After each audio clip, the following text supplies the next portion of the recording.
lot of people will use substances, they'll drink, they'll smoke weed or whatever, and they'll be able to self-regulate, they'll be able to stop. It won't be something that takes a prominent role in their life.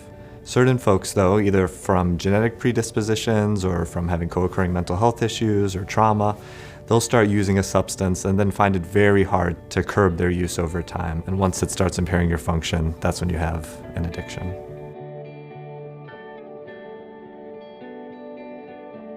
What's happening really when one's using alcohol or any substances chronically is that you need it to sleep or not feel anxious just because it's become a part of your brain. And the way that plays out is that drinking or using substances becomes the answer to every question because your brain's sort of wired in that direction. It's what to do after school, after work, what to do when you're feeling anxious, bored, want to have fun, and you lose that menu of options of things that you can do.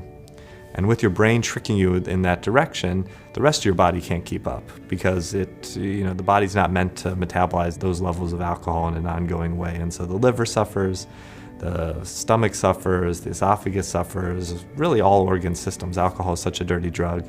And then in a cruel way, your brain's motivating you to drink, and then alcohol impairs your cognition, lowers IQ, lowers your ability to think well. And so it's a poison, and for those that are drinking in an ongoing way, it poisons everything. The good news for anyone who's developed an alcohol use disorder or substance use disorder is that you can change behavior, and you want to change behavior before you develop the physical, emotional consequences that mandate change. And so, I work here in the hospital, and unfortunately I'm seeing a lot of people who have to make changes because their liver is failing or they're having, brain consequences from chronic alcohol use, and you don't want to be at that point. And so you want to intervene early when, you're thinking, hey, maybe I'm drinking too much to medicate sleep or anxiety, or I should listen to my significant other or family when they're saying I'm drinking too much. Because what happens often is that external events or physical events cause you to change, and you don't want that to be the thing that causes you to change. You want to be the captain of your ship and make these changes before you're forced to.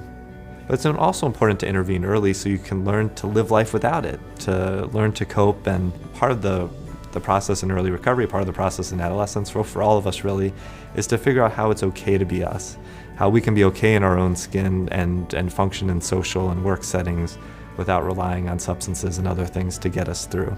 And if you can answer that question, how can I be okay being me, then you can answer that question of how I can stay away from substances and how my life can be better.